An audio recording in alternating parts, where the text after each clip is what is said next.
DIY.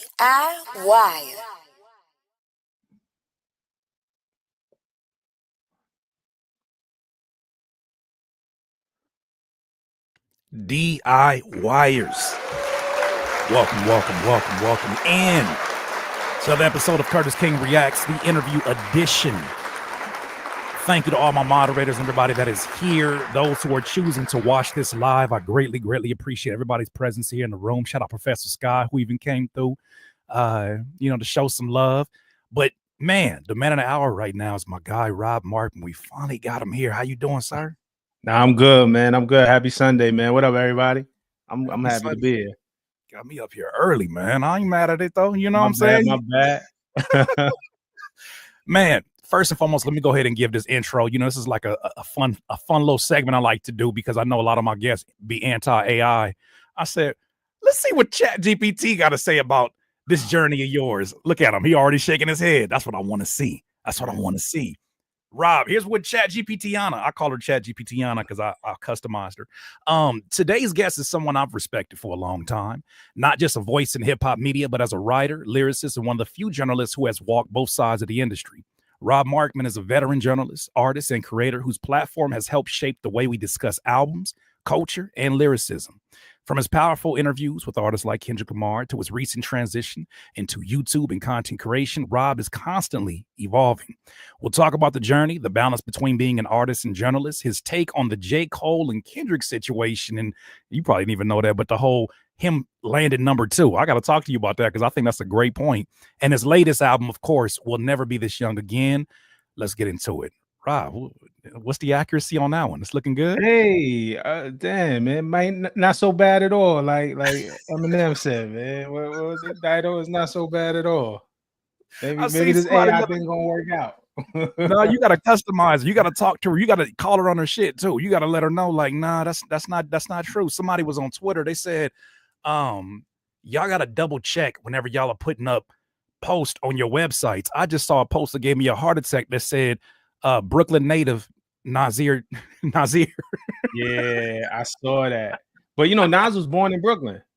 Was he Nas is from Queens, but he was like technically born in Brooklyn the same way Michael Jordan was born in Brooklyn. Like you don't associate Mike, like he was born there, but he's not from Brooklyn.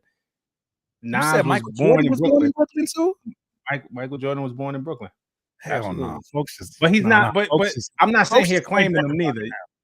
Yeah, y'all just claiming everybody now. That's not fair. Nah, it's a fact. But we don't say Michael Jordan's from Brooklyn. We don't say Nas is from Brooklyn. Nas is from Queens. Man, well, that's okay. Okay, and it's funny because I still feel like I haven't had a proper tour guide when I've been out there. I took like the tourist route, and I went out there the wrong time. Well, I went there 3 times. I went to New York 3 times. Once was with Murs, twice with Murs actually. First was on tour. Second one we went there was when he went on Sway, and I never forget. This dude walked up to us, didn't look at us, and he just under his breath said, "Niggas still wearing Jordans out here, B?" And I said, "Do you know him, Murs?" He said, "Nah, that's how these niggas is out here." I said, "What is this?" Oh, that's funny. I'll tell you, the combination of seeing how narrow some of the streets are to getting into getting to some of the boroughs, I was like, okay, I can understand where some of the energy comes. Cause I'm pretty sure y'all feel the same way about us when you see how we live out here as well. Yeah. So I want to get into your early life and origin story. Specifically got this question here that says, you've always been such a sharp observer of the culture. What was it like growing up in Brooklyn, and how did that environment shape the way that you write, both lyrically and journalistically? Yeah, damn, that's a good question. I'm an 80s baby, so I'm coming up in New York City at the time when it's just exploding, when hip hop is just exploding, and I had my older brother and my older sister, so my first interactions was, you said an observer, was just observing my older brother come home, how he would walk, talk, dress, come home with the Adidas tracksuit. I would see him practicing, a backspin, what I'm saying, on the kitchen floor, like his Adidas. I would see the tapes that he brought home and things like that. I would watch his friends whenever they hit a lick or whatever they was doing, they come home with a bunch of cash and spell their name out in money on the floor and take pictures on the floor with their name spelled out in money. And once I start going outside, it's outside, bro. It's graffiti on the trains. Like, first of all, it's graffiti on the trains. I'm from that era of being 5, 6, 7 years old. You know, block parties, park jams, like stuff like that, like kind of seeing that the big boom boxes with people just walking down the street playing hip hop. And so it was just all around. And I'm from Brooklyn, but I had my grandmother lived in the Bronx, cousins live in the Bronx. So it was a lot of back and forth between the Bronx to Brooklyn and in New York. You know, to get to the Bronx, you had to go through Manhattan. Well, most time you could go through Queens too, but we used to go through Manhattan. So, you know, you see a little bit of Harlem, you see a little bit of whatever, and then you get to the Bronx and right there front and center. So, you know, I was just soaking it all in as a kid. And then first record I truly fell in love with was Dougie Fresh and Slick Rick, Get Fresh Crew, Lottie Dottie. And you know what I'm saying? It just changed my life. You know what I mean? That's funny because I was gonna lead me to my second question was there a specific moment in those early days when you knew writing would be your way into hip hop? Funny was writing. So yeah, so Lottie Dottie came out, and it was one of those records when you went to school, when we was in the schoolyard, we would rap the record, like who could rap the record from beginning to end, and then who could beatbox the beat, and so it's like, man, don't be in that schoolyard, like you gotta know the words, you know what I'm saying? So it was like learning the words. So I remember like learning the words to songs early, and then I remember, I mean, this might be like '89. This is a couple years later, like Nice and Smooth. You know what I'm saying? Like I remember being in school writing out the lyrics to Nice and Smooth again, so I can remember the words, right? You know what I'm saying? Anna Zet, the teacher's pet, you know what I'm saying? Like all of that, like just hip hop junkies and all of that. So it was like writing out lyrics and trying to remember lyrics. And then so that was probably my first instance of kind of writing and hip hop. And then, you know, 1992, Pete Rock and CL Smooth dropped Troy, where they reminisce over you, and I got a hold of the instrumental, and that's when I wrote my first rhyme. That was the first instrumental that you wrote over. Yeah, absolutely. I'm surprised that wasn't mine because I even as a child was mesmerized by that production and just it took me years before I recognized that it was a song that was reminiscing over something. I know it's right there and obvious in my face, but if it took me a second because the song felt so good, it felt so feel good. He's telling these stories of, you know, coming up and having family around, and I was like, I looked at it as an adult. I was like, yo, this is really a sad song in terms of the way that it was written, but packaged up in a way that is just, I mean, it's prime golden age. Yeah. Shout out to Dime a Dozen. I see Dime a Dozen in the chat, man. Brooklyn, what up? But yeah, man, like that song and Pete Rock, obviously a legend, man. And I've told Pete before how that record was the one that inspired me. And obviously that beat is so classic. But CL Smooth as a rapper, as an MC, as a writer, I just want to give CL Smooth just even more credit and more love than I feel he deserves it. It touches on what you said. Like I remember at an early age thinking like, because that was like the biggest record at the time, or one of the biggest records at the time. And I remember thinking at 12 years old, why do I care? I shouldn't care about this record. Like he's telling you a story about a bunch of people you never heard. Yeah. I want to run my own business like my Aunt Joyce. If we're talking about cars, Uncle Sterling got the latest. Like he's just naming people in his family, right? And it's so very specific down to the detail. And it's like, yo, why do I care? But it's because he wrote it in a way that's so relatable. But that even if you don't got an uncle by that same name or aunt by that same name, the picture he painted was like, yo, this is my family too. And that's probably like at a very young age when I realized the power of songwriting, specifically in rap. Like, yo, we could tell very specific but relatable stories through rap, man. The CL Smooth was incredible, man. Always in pocket, always like the dude is an inspiration for me for real. So it's like after hearing that, I was like, damn, I kind of want to write my story. I want to kind of figure out my thing. And if my research has not failed me, you began writing at 12? Yeah, it was 12 years old. Look at Kurt Ward. Look at Kurt Ward. I'm not Nord Ward. Go ahead, Kurt Ward. Okay, so at 12 is when you start penning these first lyrics. What are some memories you have from that time period? Outside of of course, the instrumental that you rapped over first. Just writing. I remember Chris Cross being an inspiration too. And I feel like not a lot of people would say that. And I'm glad you say that. but because I was like, oh, like you could be this young and do it. Like I remember buying the crisscross tape. I wasn't wearing my clothes backwards. I wasn't inspired to that degree. But the game hats and with the tag on it, another bad creation. Like it's that era. Like we start getting into illegal and man, Chi Ali, and I'm like, oh, you could be a kid and do this. Okay, so I remember that. So it was a lot of writing in my room after school, just feeling like until I had something that I was ready to go to school and rap to my friends. You know what I'm saying? Like you just had to build that nerve up to be like, all right, nah, okay, I got something now. And I was probably I'm the one who probably introduced rap to like a lot of like my friends at the time. Like nobody in my friend group was rapping, and then I just came out, yo, let's do this. So we used to mess around, but I was just a little more serious with it. And then from there to freestyling and battling people in school and on the school bus and on the train and things like that. And that's what it was. People don't realize how much of a norm that was. I was talking to Thurs about this yesterday, in that I know Daylight. I was talking to about this, in that there wasn't a straight avenue into just rapping that didn't involve, especially in the areas that we're from, no matter if it's on the East Coast, West Coast, that didn't involve some form of like conflict or some form of battling or some form of ciphering. And there is a generation of artists who have not had to experience that.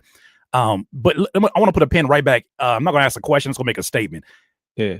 Whoever don't put no respect on Crisscross name, go take a nap. Take a nap, bro. The moment I saw the homie, I had a homie. He was a rich homie, right? He was richer than me. Whatever he was doing with his family was rich. Whatever. I think his pops was in the military. Man's had a Sega CD. I'd never forget. He had a Sega CD, and the first thing that popped up on that Sega CD was the music video of Crisscross on the bus. And I said, oh, they made it. Oh, this they might as well be bigger than any name I ever seen, because they were on that Sega CD. And I was like, damn, they found their way into this world. But yeah, man, like I think sometimes people try to have this revisionist history. I think the same thing happens with MC Hammer too, where I'm like, yeah, you gonna put some respect for these folks who are the pioneers. Happy birthday to MC Hammer. It's MC Hammer's birthday. Happy birthday, MC Hammer. Yeah. Shout out to B Dot. B Dot's in the chat. A couple lines. I know it's B Dot because it says, "I'm still not giving you back your Lost Boys CD, Rob." And B Dot done took my Lost Boys CD, man. Man, I would love to talk to B Dot, because me and him had a friendly disagreement. I'm glad we're in the era of hip hop friendly disagreements. We had a good one. I forget what it was even about, but it was some topic. It'll come back to me. But shout out to B Dot. Next question I got for you. You're one of the few people who can say you've been on both sides, as an insider and a critic, an artist and a journalist. What made you decide to fully pursue music after being so deeply embedded in media? Well, you did music first. Yeah, I was doing music first. Well, it was just kind of getting the chance. Sorry about that. Yeah, no, it's okay though. But one thing too, I want to shout out just when it goes to inspirations, and then I get to your questions. Also got to shout out Cypress Hill. My cousin is in Cypress Hill. First of all, I was fucking with Cypress Hill from the first album. Yeah. But after the second album, my cousin joined Cypress Hill. My cousin Eric Bobo, and so I got to see him tour. I got to see him do it. Like my uncle, my great uncle, my grandmother's brother is a late Latin jazz musician by the name of Willie Bobo. Right. And then I seen Eric come up and tour with the Beastie Boys, and then join Cypress Hill and perform on Saturday Night Live with the episode when they lit the joint up, and I don't think they've been back to SNL since. So, and my cousin's from the West Coast. My cousin, they from New York, but they moved to Cali. So seeing my cousin like do this shit, like it inspired the hell out of me also, and it felt that close. It was like, man, yo, this could really happen. So it's all of that. Back to your question though of so yeah, let me rephrase that. So you're embedded in making music. You start at 12. At some point, the conversation of journalism, because what I want to talk about is the pivot, and then the way that you've balanced both worlds. Because what you don't know is that here I am coming in here in the opposite direction, and that I'm looking at you and I'm like, bro, I've seen you be a part of so many legendary moments. I've seen you create those by the way that you've asked questions. And I'm like, even when we first started getting on Culture United, I'm like, this shit is not real. This shit is surreal, but I'm gonna play it cool. Nah, bro, I really mean that. Cause even like moments, I remember we were talking on the phone about, you know, a situation and you were like, yeah, I was hosting that show. I was like, wait a minute, you were hosting that. So I am interested myself because striking Yeah. that balance is not an easy thing for those who really take their music serious. So the question I want to rephrase that as is, you know, at what point did the conversation of journalism uh, become something that interests you? Yeah. After I graduated college, well, it always interests me as a fan, right? So I was always buying the Source magazine, Vibe magazine. You know, my sister was always getting Word Up and Right On, and you know what I'm saying, Word like, up, you yeah. know, we was watching Video Music Box growing up. You know, I was like an East Coast thing, but even you know, watching Fat Five Freddy on Yo MTV Raps. You know what I'm saying, like Angie Martinez, Hand on Hot 97, give interviews. I was always very much interested. But I was always like, all right, I'm gonna be an artist. I remember even being in the group in high school. We used to do open mics, battles, go to the studio. I was in the group and they was like, yo, let's make a newsletter for this underground scene we was in. And I was like, hell no, man. I want to rap, man. I don't want to be out here writing no like we strain off from the mission and much to my surprise, that actually became my path. So what happened was, you know, I'm in college and old friend of mine who graduated about a year before me gave me a chance to write a Jadakiss album review for Complex. Gentleman by the name of Tim Hotep, because we went to school together. I mean, we were friends. We used to live together at one point. Like, um, you know, we used to just really bond over music. So he knew I could write. He knew I could actually like be in the school with me, like all my essays, my papers, I would get A's. He knew I could write. He knew I knew a lot about hip hop. So he gave me Mhm. my first shot. And quite frankly, it was paying more than rap was paying. Like I was getting shows here and there, but it might be $100 here. I think I got Yeah, $500 for a show once, and I was like, "Yo, we I made it. made it! It's Can't tell five me hundred nothing. You dollars." made it now. Yeah, but my DJ was in Florida. My DJ producer was in Florida. We was in the group at the time, so you know, more than half of that money meant to fly him up and just get to the show. So Oh we man. maybe we broke even, but Yeah. but you know, the journalism, like, man, you know, it was about the paper. First. It wasn't about the paper. It was about the love. But it was like, oh, this pay more than rap. And then once I got in and started getting my feet wet as a journalist, it became taboo. You know, it was considered a conflict of interest back then to be media and be an artist at the same time. And I was very much discouraged by everybody around me to stop rapping and just, man, you better get this money and you know, make this your career. They're doing it to me right now. And Yeah. I'm like, that's what's up that you got all that foresight, but I love what I love and my passion is my passion. And part of the reason, and I wonder how much you feel the same way, part of the reason I can be efficient or even be so clear-minded here is because I've had that playground to dump these creative ideas out. Because some of this stuff, you know, some of the things that I do, whether it's designing a thumbnail, yeah, there's creativity involved, but it's nothing like penning a verse, recording it, listening it back over and over and over, making a beat, whatever the case may be, just being in the environment of being creative in that way is so different. Do you think that being a journalist ever affected how your music or how you were received as a rapper? Yeah, absolutely. Absolutely. 10,000, 50,000%, good and bad. Okay. You know what I'm saying? I had people who knew me from that, so they were going to listen. So there was people, you know, it got me maybe closer to people than, you know, I would normally, you know, like somebody just starting out without that, you know what I'm saying? And then there was a stigma to it as well. And not many people understood it, man. Like I said, I was discouraged a lot from, yo, you can't do that. Da, da, da. I was working at Double XL at the time, mind you. I'm gonna be honest, making $35,000 a year, barely being able Man, to pay these bills right. with two kids at this point. Like, you know what I'm saying? I Mhm. had my kids kind of early, and I was making more money in the mailroom. I was making less money at Double XL, and I was getting this flack for. I used to be on Two Dope Boys and That Right, and really a lot of people ain't noticed. I wasn't trying to hide it. I would just, when I would do my rapper stuff, I would just take my glasses off. It was literally like Clark Kent and On Superman. your Superman shit, yeah. Yeah. I remember, shout out to XV. I remember XV one time came into the Double XL office. It was like, yo. And me and XV was on the joint together too, back in the day. But Daytwan Thomas, who used to be the editor in chief of Double XL helped create King Magazine, Dates One Time, it's legend.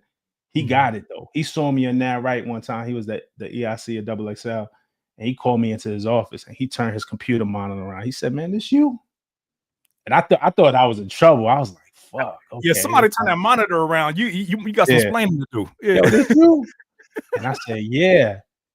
He said, "Dog, that's why you so dope. That's why you know Wow. exactly what to ask these artists because you know what it's like at least to create something and put it out." So, Mhm. for me, it definitely helped me because though I I hadn't had the musical success as so many of the artists that I interviewed, Mhm.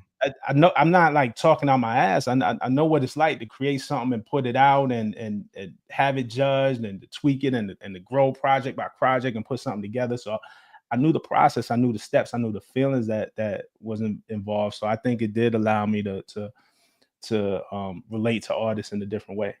Did you recognize that as an advantage early on, or was that something that you kinda had to spend some time with and you're like, "Damn, I am asking questions that are very unique to, what the standard is?" Nah, it didn't dawn on me till later. 'Cause I just asked what I wanted to know. I thought we was all in it for the same thing. Right. I just cared about the music. I remember one time I did a 50 Cent cover story, and I was asking all these musical questions about his album, and the editor in chief wanted to see my questions before I went into the interview to ask about it. She was like, "Nah, don't ask this, don't ask this, don't ask this." They started striking all the music questions. And it was like, man, Mm, nobody cares about this stuff. So it was more about, with 50, it's about, yo, who he got beef with, who he got, you know what I'm right, saying? right. And 50 will give you some iconic quotes and shit like that. But I just want to know the music shit, dog. How'd you come up with Yeah. this when you put this and this together? And it was like, nah, that's not really what we here for. And I was like, oh shit. Damn, how did you I receive thought, that and hearing that? I had a job to do. I was like, all right, it definitely, I was not disgruntled, but it definitely like took me down a couple notches. I was like, damn, and that's probably when I started to realize like, oh, this is entertainment. I'm a music journalist, but hey, this is entertainment as well. So you just gotta figure out how to balance the two, you know. Yeah. Well, that being said, do you think it's possible to do both of what you do, right? As an artist and as a journalist, do you think it's possible to do both at a high level in today's climate? Uh yeah, yeah.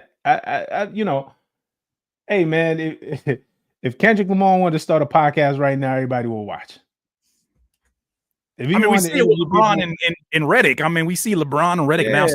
LeBron and Steve Nash. Like we see the interest is high there for you sure. know, you know, Rick Rubin. I think we're in this era of and shit. I do it now, but the key word was high level, right? So maybe Mhm, my journalism is at a higher level than my music is. I think for you, and this is for you to answer. I think when I think of you, I think of the media and I think of the music, for mhm. lack of a better term, pause, neck and neck. You know what I'm saying? I should have known what I was signing up for today. It's funny when I get but it. It's funny because I'll be learning from you, Rob. I'll be watching it. I'll be yeah. like, there's times where like Rob is like, I can see the shoulders a little bit more comfortable, and you're like, all right, we about to have, and another one where you're like, all right, I gotta be my P's and Q's today. Bro, I come into all of these and I'm like, I ain't gonna pause nobody. So I'll be letting shit fly. I I'll got be you. letting shit fly, my We gonna boy. let But it fly. today, I feel comfortable now. Go ahead. But no, I think it's possible. I think it's possible to do it, both on the high level. I think if Joe Budden still wanted to put out music right now, he could. Man, Um, but it's also, well that's a question for him to answer. But obviously a top tier lyricist and running the game. So I think it's possible. how often did you see the creative energy that it requires you to write a verse, pen a song, tell a story? How often did you see that overlap into when you were doing, writing in the publications, or even the way that you write some of your pieces today? How often do you see those skill sets overlap, or do you kind of treat them as two different art forms? Nah, it overlaps. And shout out to B Dot if he's still here, because me and B Dot used to have these conversations just behind the scenes. Again, just being students of the culture and whatever. Like for me, that when I was writing something, that first paragraph was everything, and it wasn't necessarily rhyme, but You know, he'll hit me. He'd be like, "Damn, that's a bar." Or I'll hit him and see something he wrote on Rap Radar. I was like, "Yo, that's a bar." So Right. it's like, you know, you want to write something poetic and striking. So, yeah, it was a different type of creativity, but for me, it came from the same place. It was storytelling. You know what I'm saying? Mm. The writing kind of came from the same place. Man, I just saw you were on Dissect podcast and you were talking about the 10-year anniversary of the Pimp a Butterfly interview, right? Is that what we're Facts. or is it the project? Yeah, Okay. Man, yeah. so I want to ask you a few Kendrick Lamar questions. I promise, you know, I ain't gonna do too crazy on this. I'm straying away. I'm trying to like pull myself away from the battle, but damn it, it keep on calling me, man. Yeah, Um, but this go back to what we talking about, right? Like obviously it's about the music, and please ask whatever this you is want to something ask. different. No, I promise But you it it's the is. entertainment. But we also know every time we talk about the battle, every time we talk about Kendrick and or Drake, our Yeah. traffic goes up. It's just it's what the people want to see, is what the people want to hear. We could kind of act like we're above it, but people want to know and people want to engage in that discussion. So it's nothing wrong. Well, it's even bigger than the battle for this. I mean, this is a staple interview, man. This is one of those interviews where you look at the color correct everything from the color correction to the way that it was framed to the pacing of the questions. It just feels iconic. And this is Yeah, one of those moments where when you think about an artist's career, there's no way they don't try to redo this in the biopic, right? This is a crucial moment because of you know, where he was at also too and where you were at in your profession. My first question is, you know, your Kendrick Lamar interview is one of the best long form convos that is out there. What stood thank you. out to you the most in that conversation that still sticks with you? Man, it was just a conversation between two guys. And you're right about the color correction. I had nothing to do with that. The Yeah. framing, I had nothing to do with that. Shout out Adam Murphy. Stacy was on set, I believe. Like, shout out to anybody that I missed, but the crew. It's not like we had a long time to set up. We got in that room, they set up right away, they set up the shot right away, and we just went. It was really one of the most natural for as revered as that conversation was, it wasn't Mhm. produced. It Don't it be like wasn't that too? Don't it be it, just it like that? The ones you go overboard for be the ones that end up being duds? it wasn't no, hey, approved questions. Here's what you can ask and what you can't ask. Hey, Mm. um, hey, speak to Kendrick before and just let him know so he could be prepared. It wasn't none of that, bro. Is that because we Uh-huh. already had a relationship? You really just saw two guys talking. You saw one guy, me, who had a genuine interest in the music and how it came together and where his mind and his heart was at when he was Mm. making these records and writing these records. And then you had a guy on the other side who was open enough and given enough to share, you know. I mean, he's talking about suicidal thoughts. He's talking about survivor's remorse. You know, if you get to the question, survivor's guilt, if you get to the question where I asked him about Black of the Berry and the criticism that he's been getting, you could see the emotion, the Mhm. frustration, the on his face, like responding to that. Everything you seen was just a real conversation between two guys, I think, who have a respect and the trust of one another. I know I could speak from my end. I hope he would say the same thing, but that's up to him to Yeah. say. That's what it was. That's what it felt like. And it felt like God was in the building. Somebody asked me after the interview, yo, how'd it go? And I was like, I guess it was a great conversation for me. I hope the rest of y'all like it. Like, No matter what, I'm taking this with me for sure. yeah. So Well, and I think that's the remarkable thing about it is that, you know, to me, that is your cheat code, right? That's a cheat code that I'm starting to recognize about myself. And it didn't happen until I was talking to an artist and they broke down. And this is an artist that you never see in that kind of vulnerability. mm, Then it dawned on me, they feel secure around me. They know that I'm not looking for the aha got you moment. They're not looking for the, you know, they know that it first of all comes from a genuine place, but then also too, they know it comes from an informed place where I didn't have my pains as well as an artist. So I'm asking you this because I know we would talk about this offline. Where were there any moments, not even just specifically with that, because I have another question about that mm. interview. Were there any moments in the you know, your journey of interviewing folks that you did ask a question and you feel like that was an artist connection that maybe a lot of other journalists are not able to get to? In that interview, and not a lot of people caught it. man, Kendrick was talking about, I forgot what song we were talking about specifically, but I was talking to him about the wordplay or something. And he was like, yeah, it's just, you know, putting it together and challenging yourself. And you know what that's like. Like he says to me, you know what that's like. And then moves on and you know, in the audience, you don't really catch that. And it was such a quick moment. And so yeah, it was two guys, but just who trust each other, journalists and artists, but also recognizing the artist in me, or you know, and I can't speak for him, but maybe he did at least 3 other interviews that day. Maybe you don't get these type of questions because the other people that you're sitting with are just Right. media people and aren't artists as well. So maybe that was his appreciation in that. But it usually comes in the form of that, like, yo, nobody's ever asked me that before. You know, Mariah Carey was another interview that I remember. And I had asked her because the whole interview was about Mariah being a songwriter, which prior to the interview that I did, she wasn't in the Songwriters Hall of Fame as much. Like the interview that I did with Mariah, I think helped tell the story of her as a songwriter and not just the iconic diva vocalist, whatever. And we really, the whole interview, hour plus interview, was about songwriting. And I had asked her a question where I was like, yo, when was the first time? Remember how I said like the first time I recognized like dope songwriting for me was Reminisce, was Troy. But I had asked Mariah that, yo, when was the first time? Like, we hear songs and we like songs, but when was the first time as a fan that you noticed songwriting, that you said to yourself, damn, that's some amazing songwriting? And she said, yo, nobody's ever asked me that before. Nobody's ever asked me that before. Wow. Word. She had to think about it, and maybe she never thought about it before. So Yeah. it's moments like that. It's the, yo, nobody's ever asked me that. Yo, you know what? But it's moments like that. I tell you, man, it gives me goosebumps when you said that, because I know that feeling of it's the same thing that happened when I was Curtis King, the rapper producer. I have an artist that say, you got a hook. I'm like, don't even ask me that, because I'm in producer mode. When I'm doing an interview, I'm not thinking of Curtis King as interviewing somebody. I'm thinking of this as Curtis King hired somebody named Dewan. That's my government name.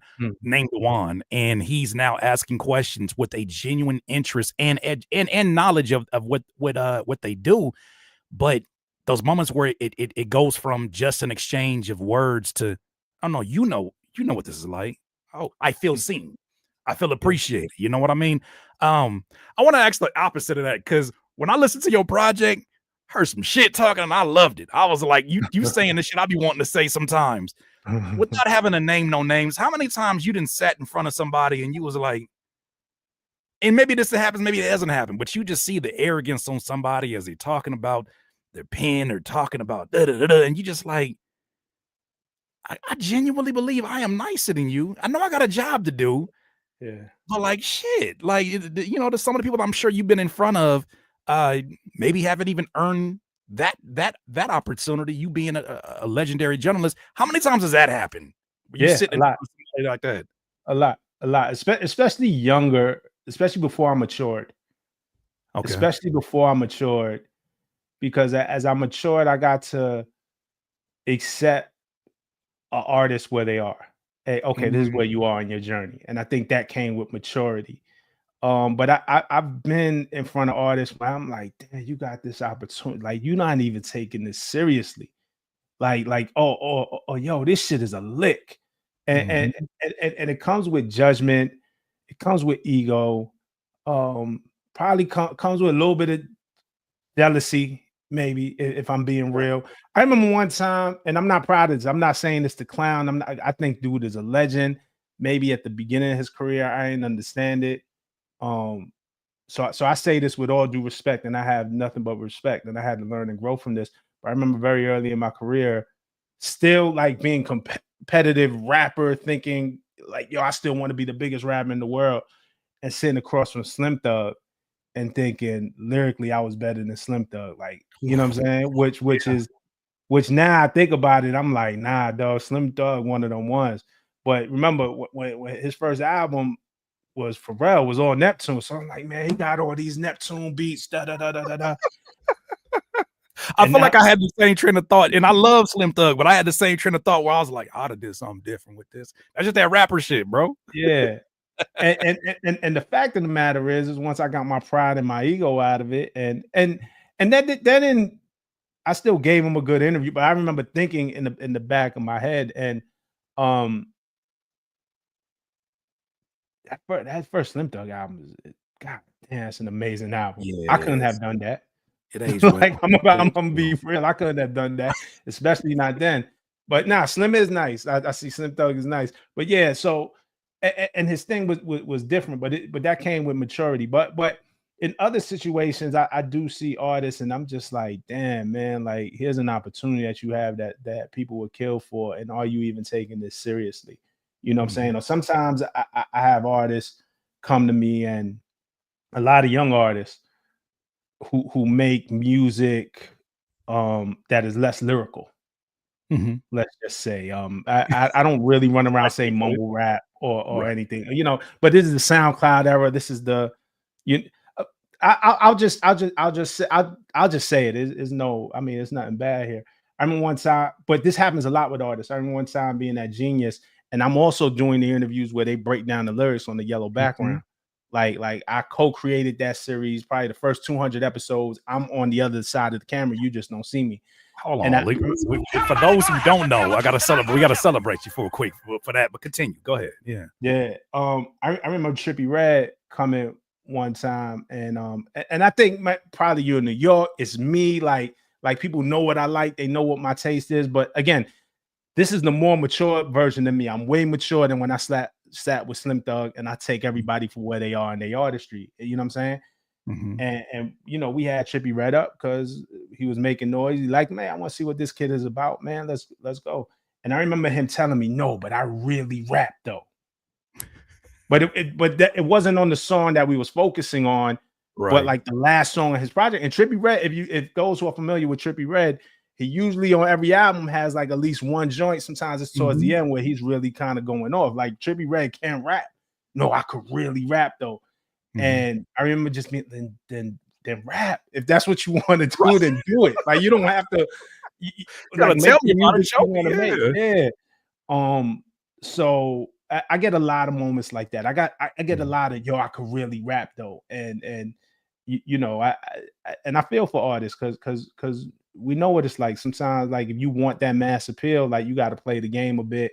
Mhm. But I do sit back and question and was like, yo, are you really doing what you want to do? And that's not about tripping. And then I've just sat with other artists that I'm like, oh, you just squandering this opportunity. Like you See, just, you know what I'm saying? and I'm the type of person. I'm like you, bro. Like where I've had to mature in these moments where I'm producing for somebody, and I'm like, I'm not giving this beat away to them. Like, why do these fingers work differently when I'm working with somebody that's not Mm. up to par with my production? All of a sudden, I'm making the best shit I can for them. It's like preparing a meal, and you look at the plate like, why I can't do that for myself? Yeah. That's how it was for me. But in those moments, I'm sure there's a part of you that is thinking about the music that you've created, the music that you've put your heart and soul into, you've been working on since you were 12. I guess my question is, how have you been able to balance being a reporter of the culture while also making sure that you continue to be a participant in it? Yeah. Um, that's a good question. The music is just for me. I've been able to separate the two. Like I've been putting out like I'm not chasing nothing when it comes to the music. Like the music just existing for me Right. is enough. You know, I've spent. I'm a storyteller. Like at the end of the day, like that's when people be like, "Well, what do you do?" I'm a storyteller. Like it's the easiest way to describe it. Whether I'm on the journalism side, on the music side, whether I'm Mhm. writing a comic book, whatever I'm doing, I'm a storyteller. And when I'm sitting with an artist, I don't necessarily love like injecting myself into their story. When I'm sitting with somebody and interviewing them, Mhm. I'm a vehicle, an instrument to help you get your story out for the fans and the Mhm. audience to see it. And I don't inject too much of myself into that. When it comes to my music is my story. Right. And I actually get it out for me for my sanity. It's my form of therapy. There's things that I say on my record that maybe nobody get, but maybe the closest people around me. Like Like the music is the icing on the cake. The music don't need to do nothing for me but exist. I don't Okay. need nothing else from it. Man, it's got to bring some peace too, because I've had my times where, as my YouTube channel was, and I'm inserting myself only because it gives Yeah. me better context of how to ask these Yeah, no, no, questions. no, no, no, no, no. Yeah, yeah. You know what I No, mean? Not to make it about me at all, but no, I no, get no, what no, you're no. saying, because some This is people do different. that where it's like you watch the interview and you're like, who being interviewed? Ain't Like, do nobody here for you, Otis. Like we ain't gonna hear you like nobody it's want to that, see yeah, you, yeah. Otis? Oh And, and man. and a lot of times it don't even be other artists interviewing other artists. It be like straight journalists interviewing, and it was like, yeah, yesterday I was walking my dog and da da da. It was like, dog, we don't care, dog. Same thing as writing a verse. Walking a dog, Yeah. same thing as writing a verse. Believe me, I know. Like, oh my God, it's the energy I can't stand. So I do want to get into, obviously, we're gonna get into these questions about the music and the album itself, but Yeah. let's get to some of these heavier topics that I know people have been asking me about. And I have questions about as well. So you made a video, right? Well, first of all, before we even talk about the video, can you talk about what brought you to YouTube in a way where I feel like ever since I started to see the first videos that were popping up, you've just been relentless. What is it about YouTube that was first of all appealing, and what brought you to YouTube to start producing the content that you have? Yeah. For the first time, I've been blessed to throughout my career. I worked for Double XL, I worked for MTV, I worked, for Genius, and really, really helped build Genius to where it's at. But I've had backing. So whenever I had shows, whenever you see me, somebody else was putting up the production budget. You know what I'm saying? Somebody else was producing, doing the editing, and I had stuff with Amazon. And at the beginning of last year of 2024, I didn't have any of that. Nobody was out there producing a show for me anymore for the first time in a long time. My Amazon contract had ran out, and they said, "Hey, we don't want to extend," and that was cool. That was business. We fulfilled what we had to fulfill. There was no duty on their part to extend that contract. Genius wasn't producing my show anymore, even though I still work at Genius. I'm still a part of Genius, but not front facing. Right. And I said, well, I can't let a company decide when I have something to say or when I want to talk about music and culture and when I want to engage with the audience. I got to create my own. So I Hmm. really started on Instagram first, creating quick reels. Just to, hey, can I edit? I bought Adobe Premiere Pro. I just started teaching myself how to do it. And then in the springtime, around the time when the battle started, hey, this needs more nuance. I can't break this down in 90 seconds. Let's go to YouTube. And I was very familiar with YouTube again. With my work with Genius is our Genius YouTube is at over 12 million subscribers. So I understood Sheesh. YouTube. I knew how it worked. And when I got there, it was 16,000. You know what I'm saying? So, and it was just a natural progression for me. And it felt like the freest platform for me. I was like, man, I could get here and just be myself and do what I want. Mhm. And yeah, I've been loving it ever since. Something I skipped over in terms of a question, who are really instrumental in helping you kind of define your signature style of interviewing? Because I feel like when I get an interview, I'm prepared for a certain pace. Like there's a certain preparation I have as a viewer when I know that you're interviewing somebody because I'm familiar. But I'm curious, was it something that you did have to learn a lot just through trial and error, or were there some people that were really helpful along your journey? Yeah, definitely trial and error. Definitely people that were helpful along my journey. Ramon Dukes over at MTV for one, for sure. Daytwan Thomas would always give me, tips on interviewing, but number one was Sway, because I think Sway had been where I was going. Sway had seen it for me before I seen it for myself. Sway told me before I was ever really on camera. He said, "Man, you're gonna get an opportunity to be on camera, and you're Man. gonna be great." And Sway, I think, made it his mission to let me see. He gave me front row seats when I was at MTV. I had front row seats to everything that Sway was doing. So a lot of it was through just watching him do it. And then he would give me certain tips. I remember my first on-camera interview I did when I got to MTV. And I didn't even go to MTV to be on camera. That wasn't part of my job. It was an Right. opportunity that just happened. and Sway and Ramon Dukes helped facilitate. It was a Lil B interview, and That was your first. me and B had a relationship. Me and B we was cool from the Double XL freshman cover. Right. Like we had. And I got there, and I was slumped in my seat. B was slumped in his seat. We were like this, and we did it. Put the interview out. Everybody congratulated me. Oh my God, you did amazing. All my coworkers, my family, it is amazing. Sway let me have that. Yo, that's so amazing for 3 days. And he came back to me. He said, man, how you feel about that interview? I said, man, I feel great, man. It's amazing. He said, good, man. That's good. You should, man. You should be proud of yourself. Now, if you're ready, I'd like to tell you everything that you did wrong. Oh, that's a mentor right there. That's And a mentor. And I said, and boy, I said, hell yeah. Like, yeah. Like, and man, he's so amazing. Again, he let me have it for 3 days. And it said, now I'm gonna teach you everything you did. Yo, your posture was bad. Yo, his energy was low. He's gonna be him. You can't do nothing about that. You got to pick your energy up. You can't meet him where you at. You got it. And Sway was giving me, you know, just pointers and tips and help me get better at this thing and opportunity. You know what I mean? Right.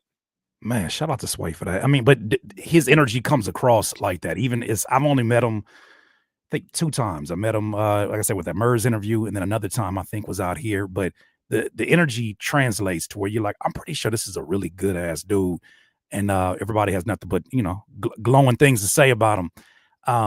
So yeah, transitioning back to YouTube, you had a take in the midst of this battle.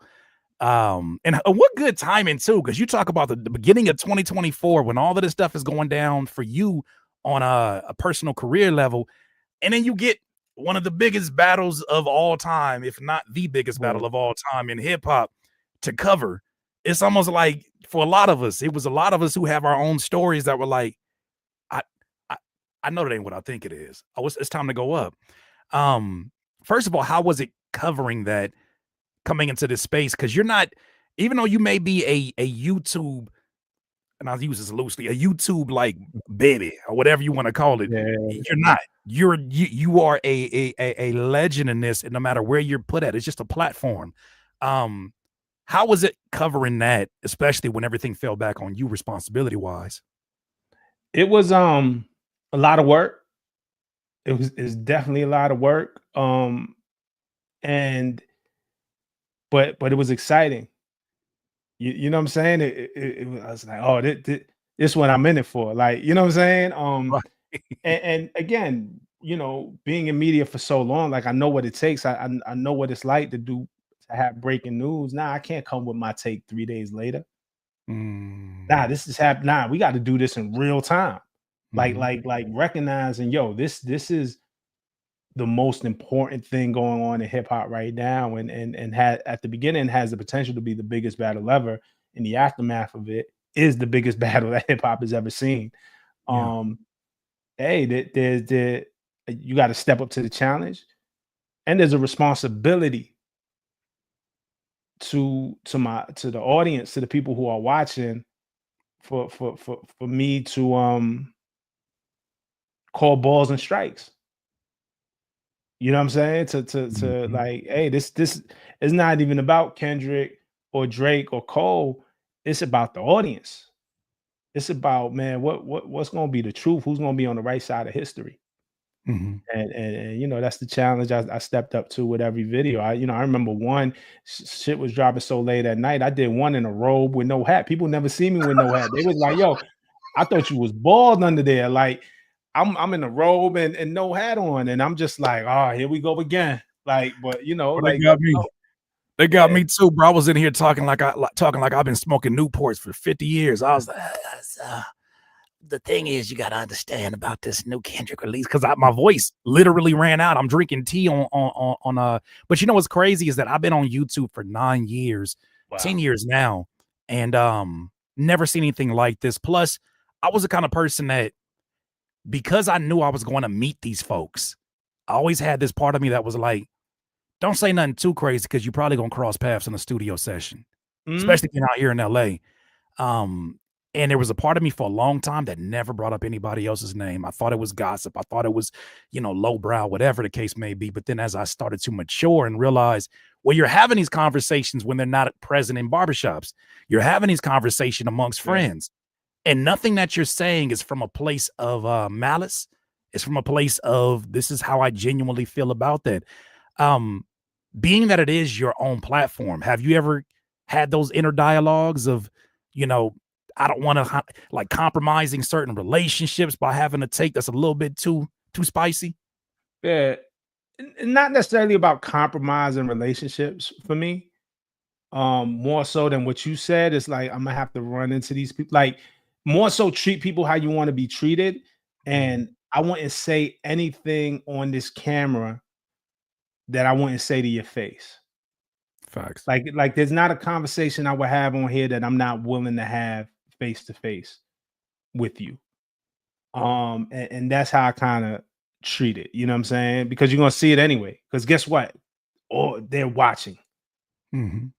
Drake, What do you Kendrick, mean? Cole, they are watching. What you mean? Just How you know they watching? How you know they watching? I'm playing devil's absolutely. advocate. Come on, man. Absolutely. You know what I'm saying? So you trying to tell me they got the same internet as everybody? You're just my Yeah, favorite the saying. same internet everybody You got the else, same baby. internet everybody else? Okay. And even to the point where,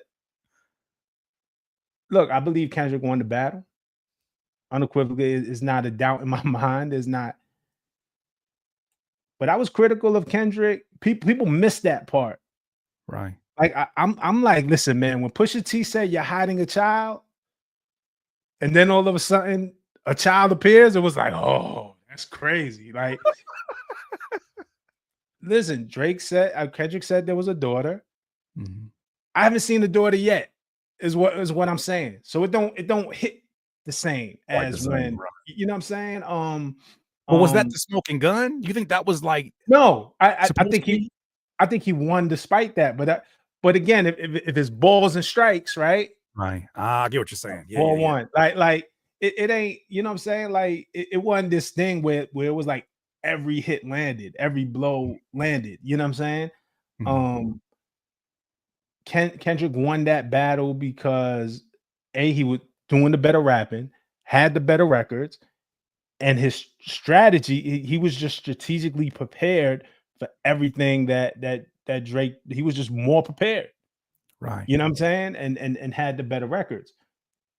Yeah, man. Not okay. Yeah, we didn't see a daughter. Okay, so you know what I'm saying? Not like us. Like, it's just what it is. So, but I could call it in that way. Like I have to be real. Like I have to be fair. Like, but the same thing on the Drake side. Now everybody is saying, well, Kendrick got too personal, and he that's low to call him a pedophile. How can he call him a pedophile? Hey, man, you said the man beats his wife and his best friend fathered the love child that he is now raising. Like we cannot move the bar. Like, you know what I'm saying? Like, so you could call it both ways, and at the same time, not everything Drake did. Like, Family Matters is a dope record. There's some incredible rapping on Family Matters. Like, I just wasn't dope enough. Just wasn't, you know what I'm saying? It was just strategically timed, and with Meet the Grams coming right after that is like a LeBron James chase down block pinning against the glass. You know what I'm saying? Like, it was a dope record. That record would have knocked out 95% of other rappers. Most other rappers could not come back or would not have a response for Family Matters. It's a tough fucking record. Just wasn't good enough for the moment and for the guy that you were up against.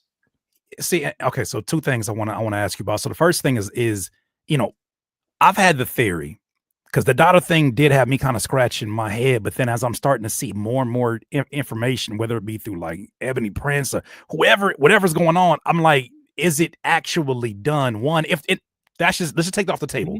When I started seeing the reaction specifically of women who I'm assuming had a certain vision of the avatar that Drake represents, when I listen to that verse, if I think about it as an artist, metaphorically, I started making a connection between that being him, more so less about exposing the daughter and more so exposing the character of the person that's battling. When I started seeing like women on YouTube that were crying after hearing Meet the Grams. I said, well, I wonder why that is. I didn't have, I got goosebumps because I was like, this whole thing is just spooky.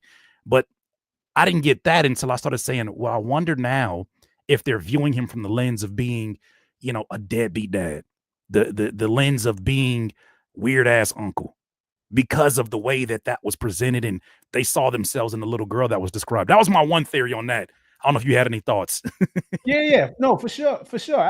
Absolutely. It is tearing down his character the same way Drake tried to tear down Kendrick's character, the same way KRS tried to tear down MC Shan's character, the same way Nas tear down Jay's character, because that's a lot of what your ugly women rejected you. This is what Nas was saying about Jay. Oh, this is where your insecurity stands from.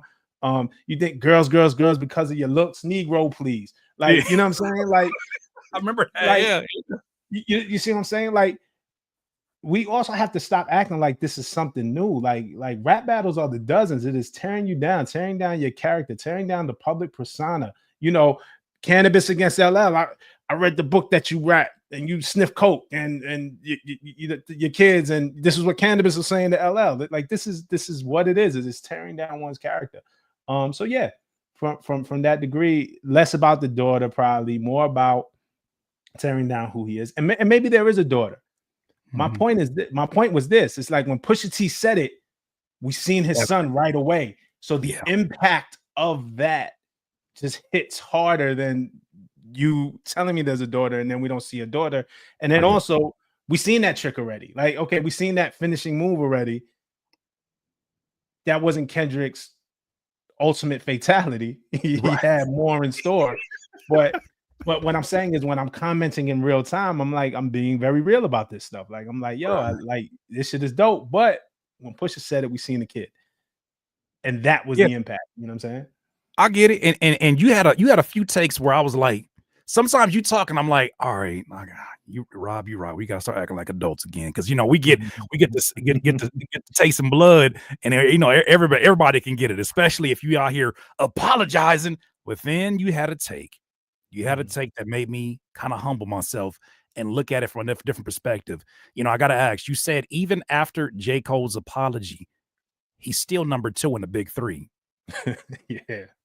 And I said, yeah. At first I wanted to rebel against it because I was like, ain't no way, that ain't hip hop. You don't apologize. And then I thought to myself, I said, well, he's not suing nobody. And 2, it's in line with where it seems like he wants to go. What made you say that? And did you catch heat for saying that? Yeah, I caught a lot of heat for saying that because people, we were bloodthirsty. J. Cole would say bloodthirsty. Everybody wanted to see blood, but everybody was hungry for this battle. You know what I'm saying? So I get it. But if we're being real, first of all, once Drake and Kendrick started going at it, there's no room for a pause, a 3-way. You didn't want to hear, once you heard once Cole dropped 7-minute drill, it's like, yo, his heart's not in it. Right. Because it wasn't a good diss. I know Cole didn't believe that To Pimp a Butterfly was whack. He was recycling a lot of Jay-Z bars that Jay threw at Nas. Like it didn't feel like Cole's diss. It kind of felt like this is the diss record that I have to put out. Yeah. You know what I'm saying? It just wasn't going to be good.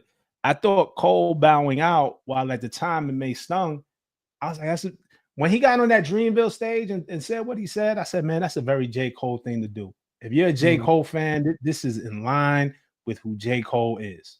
I am not surprised. Like, the initial moment was like, oh, did he just do that? And then when it sinks in, this is a very J. Cole thing to do.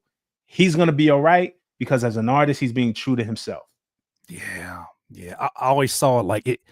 I always said to myself, this is probably going to make a lot more sense when the Fall Off drops. Yeah. And context. Yeah. And then you go back to it. It's like, and I don't believe everything Drake does is evil or wrong or whack. Like, I'm just not that type of person or fan. But there has been a spiral. Like, I like the 100 gigs. When he did 100 gigs, I said, do more of this. Remind people of why they loved you. You know who did it? Cole, with the Inevitable podcast. He said, oh, okay, y'all not fucking with me, but my fans are. I'm gonna make my own podcast series. We're gonna have our own private chat where I'm just gonna Genius, take the bro. people that love me and hold them closer and just super serve them and remind my fans why they love me. I'm gonna do a garden concert, and then I'm gonna do $1. I'm gonna sell 2014 tickets for $1 to remind you of what those Dollar in the Dream concerts were. I'm gonna invite y'all to the rehearsal. Like, you know what I'm saying? Like, he did very J. Cole things and got back to who he was. Yeah. And Drake did things that we have to be critical of. Like, the lawsuit isn't it. In my opinion, like dog, like this lawsuit is, you know, and I get it, and it's like, well, he's up against UMG, and why are we defending UMG, bruh? If you knew that you were going to renegotiate with UMG, why engage in a battle in the first place? If you were worried about leverage, that is a but brand then risk that you don't take when you're that concerned about the renegotiation. yeah. But then what your fans tell us every day, and the narrative that's being spun is you're still the top streaming Spotify artist. You stream more than anybody. So despite losing this battle, if your numbers are still the top numbers, that means the revenue you bring in is still the top revenue you bring in. So is your leverage? I don't know why that balloon went off. So is your leverage really hurt? If the Right. dollars you're bringing in, if the dollars that if your streaming didn't take a hit after this battle, that means your streaming revenue didn't take a hit after this battle. So why is your leverage? It's just things that don't make sense. It is more. And look, I feel for him, dog. It's like it fucking sucks for the whole world to call you a PDF. I get it. It fucking sucks. It like that has to be terrible. I get it. I get it. I get it. But I just feel like these moves are only making it worse. Like I think the lawsuit makes Kendrick and Not Like Us more infamous. It was like Groundhog's Day. It's like, oh, 6 more weeks of winter. It's like, oh, lawsuit, 6 more weeks of Not Like Us. Like, it just makes it more infamous. You know what I'm saying? Because how do you describe that in the future and not say, yeah, this song is crazy, but did it make somebody put a lawsuit against their label? Yeah. So I just think it was a bad move. I think, and again, me trying to be compassionate and empathetic, I get how being under that pressure could have you making some bad moves. But kudos to the guy who despite all of that says, you know what I'm gonna do with all this pressure, me being J. Cole, I'm gonna get back to who I was. I'm gonna censor myself, and yeah, I'm gonna take a hit, but I'm gonna get back to being who I was. And everybody got a part to play. Back to yours, Jay-Z, classic. And this is why your voice is so important. Same thing I say about Justin as well, is that you guys look for those narratives that when folks are being bloodthirsty, you'll pull them up and you're like, here's another way to look at this. And with that J. Cole situation, you know, we live in a society that is so easy to write people off because of what they disagree on, whatever the case may be. But I don't feel like everybody in media is doing that same due diligence. A lot of folks do take advantage of seeing, oh, y'all bloodthirsty? Okay, let me get you another bucket of this. And they won't bring those other narratives into it. So I do want to get into this conversation because I had Mick Jenkins on this week, and he was kind of critical of not all, but some of hip hop media and where we're at with things. I just had this in my mind to talk to you about it because I just know you're gonna give a lot of great insight on this. You know, in my interview with Mick Jenkins, he said hip hop media, or the ones he was talking about, doesn't care about the music anymore. It's all gossip, beef, and clickbait. As someone who sat on both sides of that table, do you agree? I won't say all because I don't speak in absolute terms. I think there are people out here doing tremendous. All to me, like there's nobody out here doing. I think the balance is way off, and I think if we talk in terms of balance, I think Mick Jenkins is right.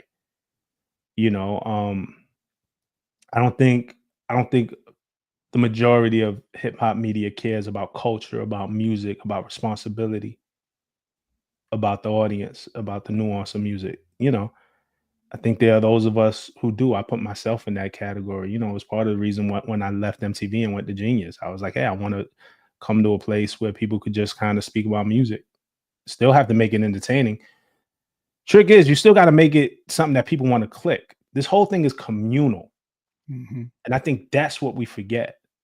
The audience included is a part of this. What you click audience, y'all in the chat, I'm talking to y'all. What y'all click is indicative of how this thing is gonna go. You know, at the end of the day, Curtis has, you know, there's revenue that comes from it. This is how I feed my family. It's good business. If I run a grocery store and I'm like, damn, man, people want to buy more apples than they want to buy oranges, then I'm gonna stock up on apples. You know what I'm saying? It's the same thing. It's not that simple when we're talking about culture, because I think there's those of us who have a responsibility and believe we have a responsibility and be like, hey, man, even though these apples are outselling these oranges, man, I got a responsibility to keep some oranges in this motherfucker. You know what I'm saying? Yeah, yeah. Because then you won't and even be seen in front of the people that you're supposedly going to bat for, because the algorithm will, like, I don't necessarily always believe what people say they want. I believe their actions, and they don't know that we got analytics on our side that say, y'all say y'all done with this Drake and Kendrick battle, but your viewing habits say that you're hyper consuming anything adjacent to the subject. yeah, yeah. Yeah, I mean, look, man, it's the same. And on my channel, I know when I'm gonna not do good on the video. Mhm. Man, when But you Leon keep those Thomas sales dropped, anyways. yeah, when Leon Thomas dropped that Mutt album, I said, man, I gotta make a video about this. I love this album. You know, when Hmm. Ransom did his midlife crisis record, I said, man, I want to talk about Ransom today. You know what I'm saying? You know, when Skyzoo dropped his, I dropped something about Skyzoo. When Saba and No ID dropped their album, I dropped something about Saba and No ID. When Wale made a record about how he's battling alcoholism just 2 weeks ago, I said, man, this is important. I Mm, dropped the video on that. When YG just this Friday dropped the video talking about how he was sexually abused as a teenager by an older woman, man, right. this is an important conversation. These are some of my lowest performing videos.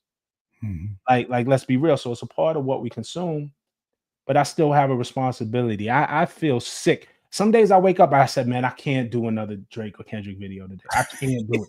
I don't get, dog. I can't. I can't. I get you. I get you. It be sometimes, or I do a Kendrick video and I said, man, I'm not gonna mention Drake, not once. You know what I'm saying? And but the audience still, you know, make it about Drake. So the Yeah. audience bears some responsibility too. The Yeah. artist bears some responsibility as well.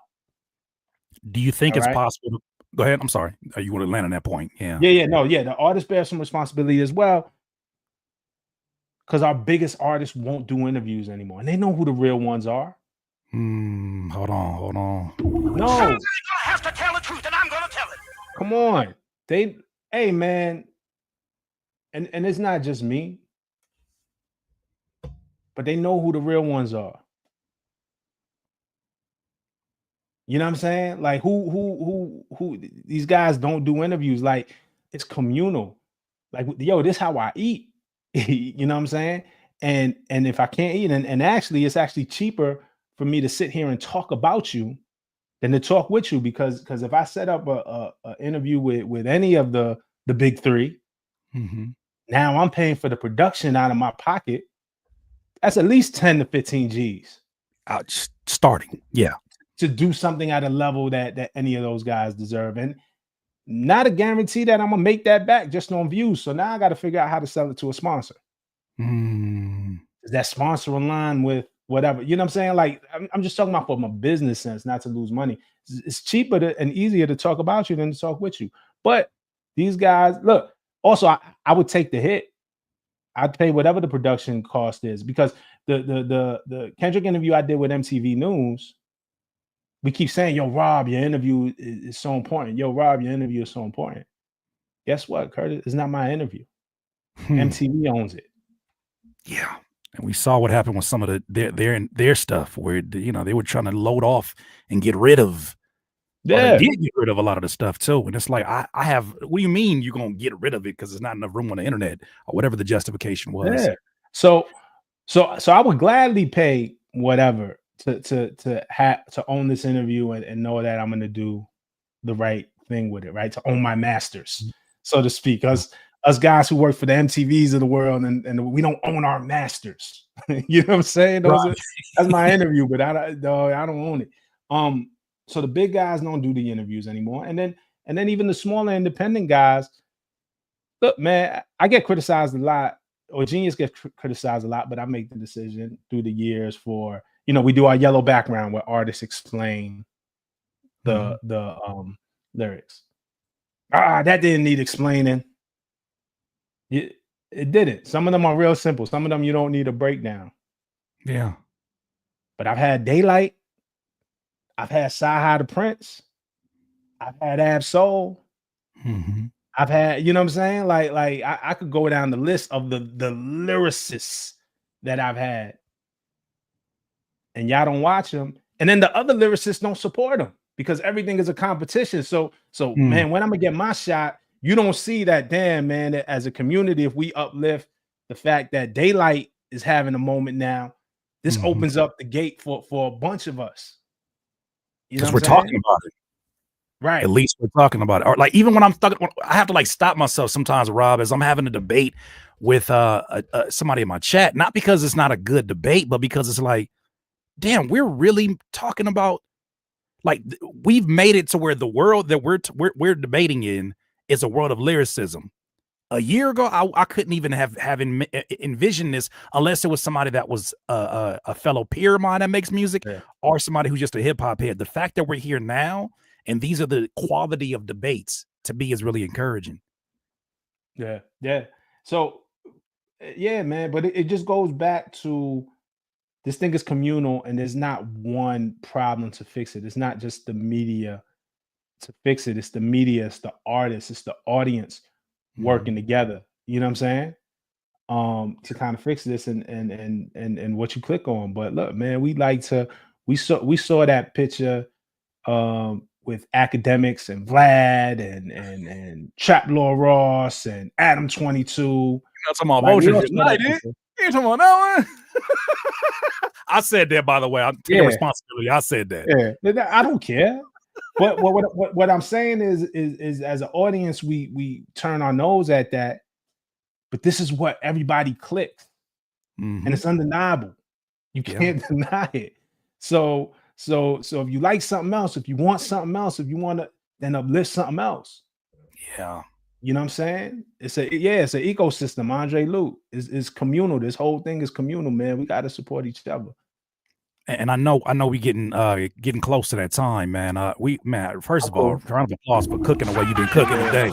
This is exactly the conversation I was looking to have with you, but I can't be critical of today's media if I don't use my opportunity to reserve time to talk about the music and the art itself. I got a few more questions, and I'll let you on your way. I do appreciate your time today, Rob.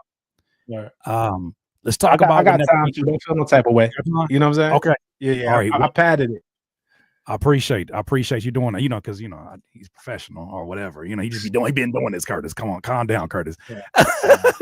We'll never be this young again. I want to talk about that project. The album to me feels like a time capsule and a love letter to growth. What inspired this particular project at this particular time?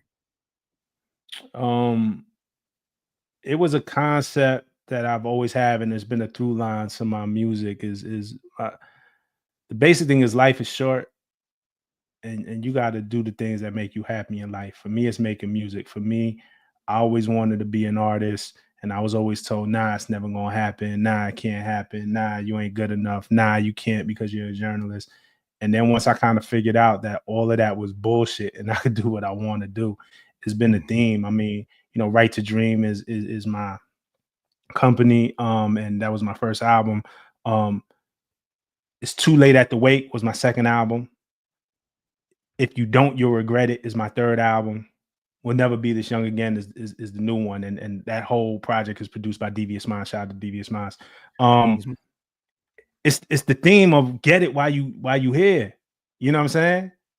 Right. We'll never be this young again. Whether you're 8 or 80, it's a universal truth. The 8-year-old is not going to be 8 years old tomorrow. He's going to be 8 years old in one day. The guy who's 80 years old, bro, you still got breath in your lungs. You're going to be 80 years old in one day tomorrow. We will never be this young again as we are in this moment. Time stops for nobody. And that's what that project was. And then more specifically was, I had hit a block. One of my best friends, man, and a big inspiration for me even to do this music thing, my man Hovain Hilton, had passed away a few years ago. and Hovain really put the battery in my back to put music out. When everybody else said, "Nah, don't do it." And Hovain passed away suddenly. You know, Hovain, B. Dot know, we used to speak every day. You know what I'm saying? And one day he just wasn't there no more. None of us saw it coming. Right. And so it was partly inspired by that too. And then at the same time, I had my brother fighting the case and facing like Fed time. So it's helping my brother with this case and just thinking about life and how short life can be in the circumstances of life, how we could not be here tomorrow to have the opportunities to do the things that we love and do the things that we want to do. So that those life events birthed this album and this project.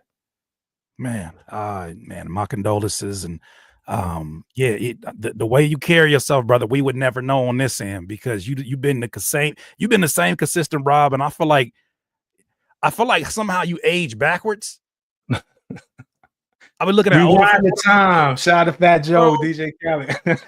I be looking at older videos and I'm like, no disrespect, but my man's look older back then. Like, you found some kind of fountain of youth now where you like, I don't know what it is, bro. Whatever it is, keep doing it, bro. You know, and perhaps that is part of just, you know, being able to share your craft.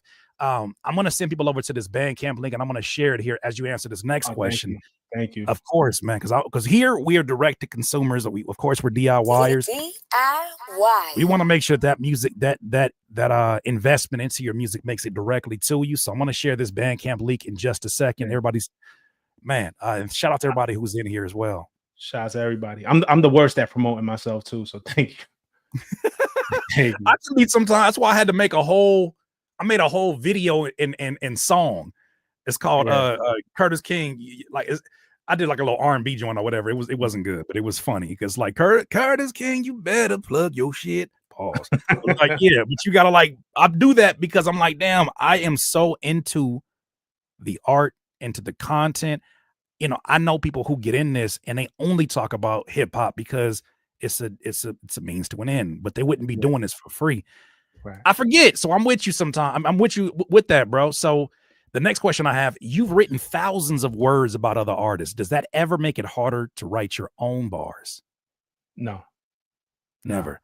Nah, follow up. When I lock in, it's because I'm just writing my life, bro. Like this shit that might not even make sense but there's a correlation to every bar that I write, like in real life, and some things maybe I would only know, my closest person would only know, like my brother. Like I'll write certain lyrics and it's only for my brother to hear, but really it's just a way to get it out. So yeah, nobody's art kind of affects mine. When it's time to kind of do my thing, it just all kind of spills out. What do you hope someone takes away from listening to this project front to back? Inspiration. I hope that it inspires somebody to do the thing that you always wanted to do. You know, we'll never be this young again. I hope people really, really take that into heart. Like, don't put off tomorrow for what you could do today. Like a lot of times, and you know this as a DIYer, it seems daunting. Some of these things seem real, like a real mountain, but man, the power is within us. You know what I'm saying? Right. And a lot of the times we're our only obstacles. I used to make excuses as to why I couldn't do music. I never wanted to be a soloist. I used to want to be in a group. I was always in groups growing up because I just got to write one verse. You know what I'm saying? Like, I don't got to be on stage alone. Like, like damn. We could split the work, and the group thing just never worked out for me. You know what I'm saying? And I always used to make excuses. This one's for this, that one's for this one's for this, that one's for. Well, what that got to do with me? Telling my story. And great, I'm grateful I have collaborators. Again, Devious Minds produced this whole project, and Devious is my strongest collaborator for years, produces most of my stuff, and believes in me and pushes me even when I don't feel like it, man. He'll get me off my ass. Nah, you got to come back and do this. He knows, Devious knows how depressed I was after Hovain passed. I didn't think I was going to do music again. It just didn't seem important, and then finally it came and we dropped this project. But I say all that to say I just hope what y'all get out of it is inspiration to do y'all thing. Whatever your thing is, man, do it, man, because once that, you know, once they pull the plug on you, that's it. All of us have an expiration date. So live your life, man. Shout out to Devious Minds. He's in the building right now. Shout out to Devious Yeah, Minds. it's my brother. How did you strike that balance between the flow of YouTube content, and I'm sure you got your hands in many different things. How did you where did you carve time to do music? Yeah, that's probably the hardest part is finding the time because I'm a dad. You know what I'm saying? I got two Yeah. sons. You know what I'm saying? I'm a husband. I got my family. My parents are a little older now, so it's looking out for my parents. For a while it was traveling back and forth to Virginia with my brother to help him fight his case. Um, work at Genius still. I'm an executive at Genius, so that's 9 to 5, and that's not quite 9 to 5. It's really like 10 to 6, 10 to 7, 10 to 8, something like that. So finding the time was the hardest part, but like literally I'd have to schedule time for myself. Hey, write this rhyme. Hey, sit down and pick these beats. Hey, this is when you go to the studio. I treat it kind of like a job. That's probably the part that's hardest, and maybe I regret the most. It's not like I know some artists who just like can go to the studio and just let it happen. I don't have that luxury. Like when I go to the studio, hey, we doing 3 songs today. I can't wait for the inspiration to come. These bitches is already written. Right. I'm just coming. I'm just executing now. I'm just making sure that I'm getting the right takes and mixing and doing whatever. So I have to kind of structure my time a lot more because I got so much going on. Somebody gave me some game on that. They theorized. They said, "Have you ever thought about because you have all these other things that you have your hands in, that gives you the structure that sometimes being a full-time artist doesn't force you to have?" Maybe, possibly, yeah. Maybe. I listen, and this comes from interviews, like because some of my interviews I learned from people. Pusha had once told me like he's in the studio at 9 a.m., 10 a.m. and he's out by 5 or 6. Like, you know what I'm saying? Like it's a job like Pharrell, but Pharrell is also yeah, I've heard Nori tell it. I've heard like Pharrell is in the studio early. And I once also heard Pusha tell me he don't I write when I have something to write about. Like, you know what I'm saying? Like it's not and shit, this is one of the greatest ever. But then there's some guys like a Future who would just go in and just freestyle a whole joint and make a song out of that. So don't let anybody's process hinder yours. What works for you works for you. I've interviewed enough artists. That's probably the thing, right? Like we think there's a right way or a wrong way to be an artist, and it's really about man, what works for you. I'm guilty. Yeah, I'm so guilty because I'll be like, damn, like, especially when I get in here and I produce for someone, Rob. I'm like, I'm looking at them in their craft. I'm like, damn, maybe if you would have spent more time writing. And then I'll have a day where I'm like, yo, where did all of this season, where did all of this seasoning come from? Or where did all of this, you sound like more of a seasoned vet, like you do this every single day. Then I realize, no, there was a time that I did this every single day. And maybe in some capacity, I'm working out the same muscles doing content and don't even realize it. Whether it's sitting in front of a video and having to formulate an idea of what am I really trying to say here? It's the same thing I had to do when I wrote a verse, right? Or am I overcooking a beat or whatever the case may be? I'm sorry. Did you land your point? Because I had one more question and we was out. Yeah. Nah. That's it right there, man. And sometimes it's different. Like I can't write in the studio. Really? Like it's too much. Yeah. One time, shout out to Rook, shout out to Justice League. I was in the studio with Rook and I was writing in the studio, and I just felt the pressure of I'm like, yo, this dude has been in with Nas, Rick Ross, like Jay, like won a Grammy with Mary J. Blige, like Justice League is some of my favorite producers, and I'm just like, fuck, you know what I'm saying? Yeah. But I wrote something, and then we recorded, I took it home, perfected it, like it's cool, like you could work on your shit. One of my favorite lines is from Mos Def. He said, "Sometimes I write a rhyme, won't finish for days." You know what I'm saying? Yeah. And it's like Justin said it earlier. M's like that too. Where he'll say there'll be one line that for days he'll let just sit there as he tries to think about what he wants to rhyme that with or how he wants to deliver that. Yeah. That and that's me, man. And sometimes it comes out very emotionally and I have a song on my project called Four Corner Room.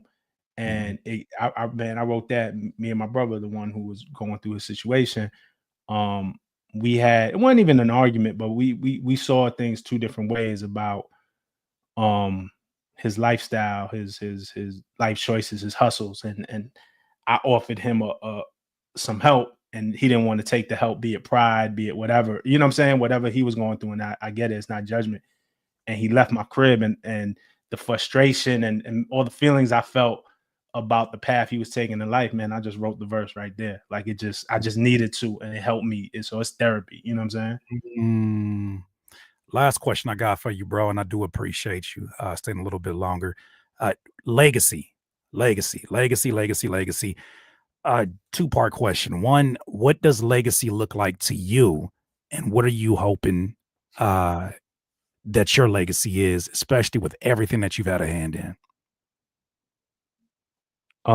That's a good question. I think progression, growth is the legacy. I want to be looked at, or I hope that I'm looked at as somebody who has contributed to culture, the hip hop culture specifically, and pushed it in a positive momentum and growth. I want to be somebody who looked at, who would shine light on art and culture, and who has created and given opportunities and left the game in a better place than I got it.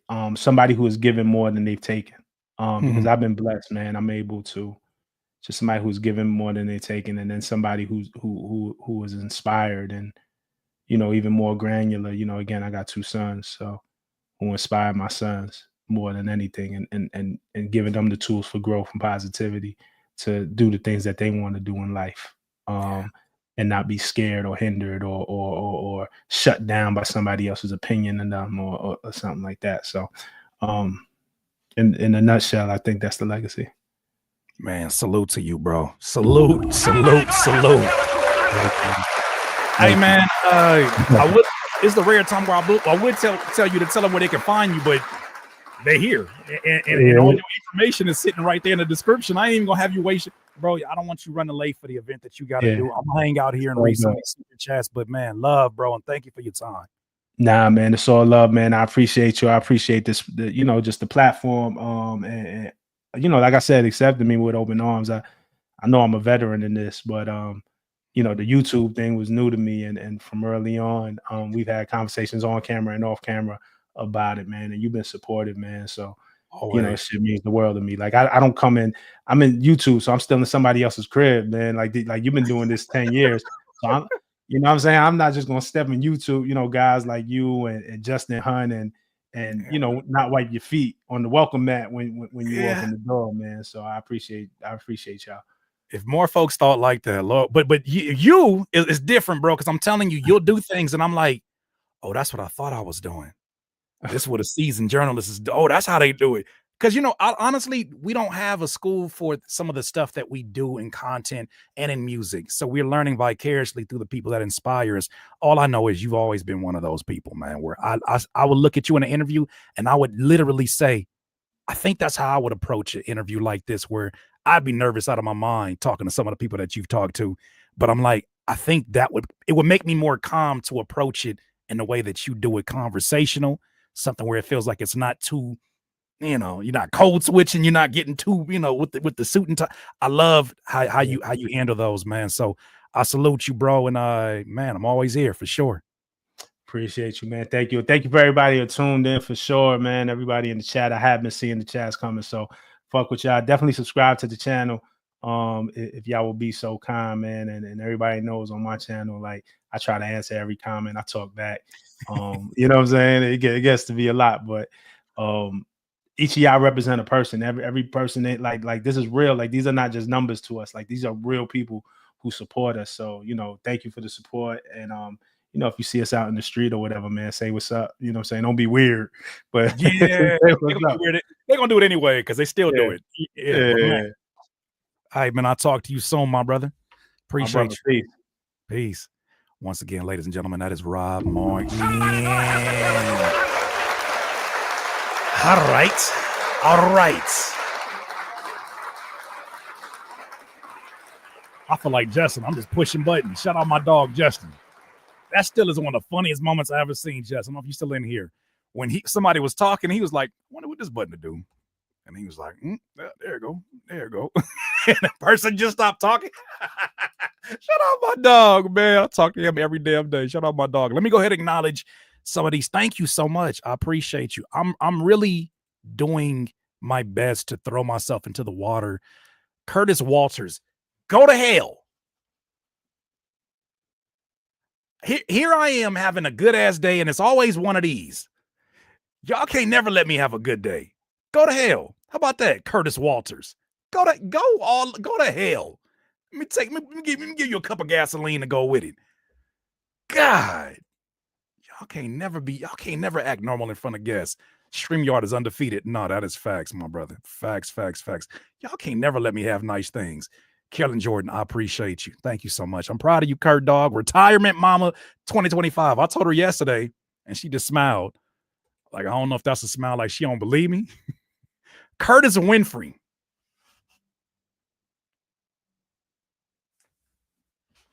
I'm going to just say what we used to say as kids. At least you got money. At least you got money. Whatever. At least I'd be rich if I was her. That's what they would say. It wasn't Oprah. They would say, that's why you look like Sinead. Well, at least she got money. That don't solve everything. Curtis Winfrey is crazy. Because I'm gonna play it up. Curtis Smiley. Oh God. Okay, that's kind of I'm not mad at that one. I'm not mad at that one. You get a roast. You get a roast. Okay, I'm sorry. This is not supposed to go as long as it is. I gotta acknowledge these star. I got these star messages. Oh God, not Chuck Dizzle too. My voice twin. Probably the first person that whether or not you want to think of yourself as a mentor, Chuck, you've always been a mentor. Watching you. Let me tell you about my dog Chuck Dizzle. I watched Chuck Dizzle do a show in which he brought some of the biggest heavyweight artists in the game to his house. Who does that sound like? It was him. It was Miss Bliss. It was DJ Head.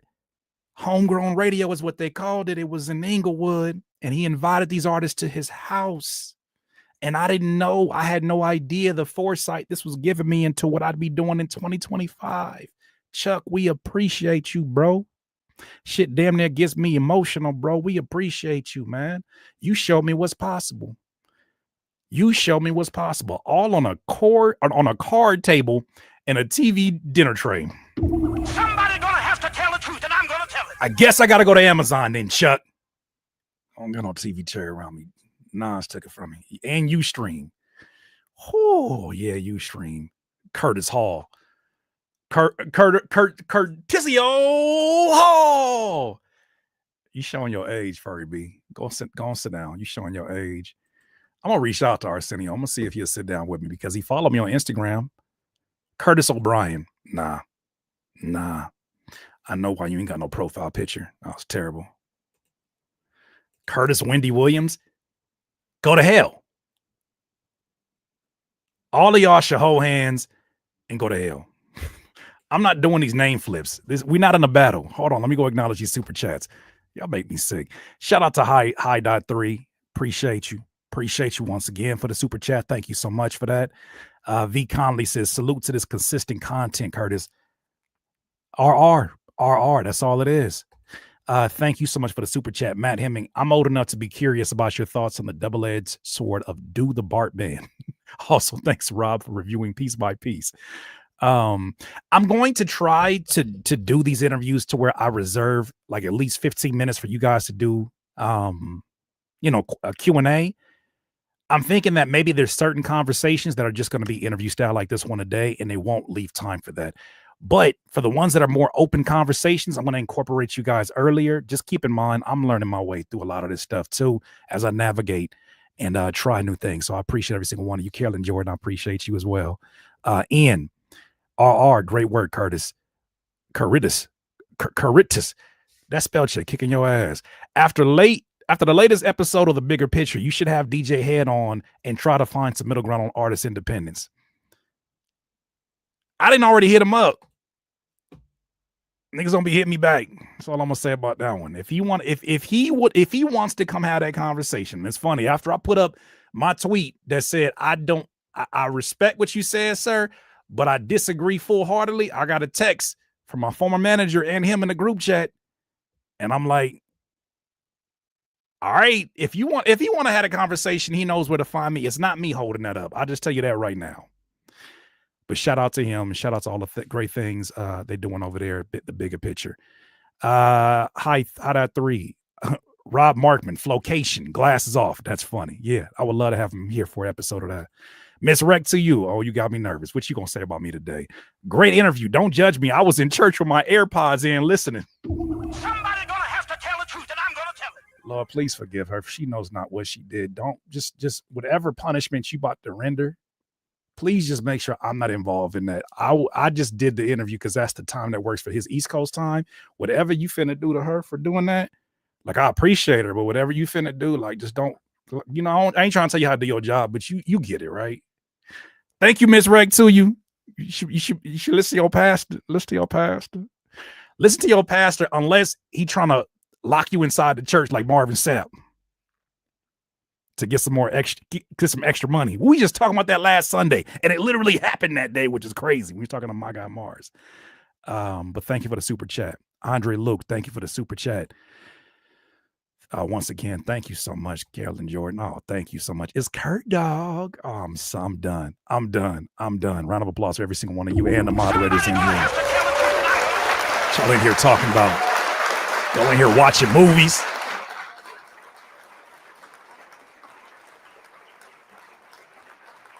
Proud of you though, bro. Shit is full circle and inspirational as F. I'm saying, bro, I appreciate you.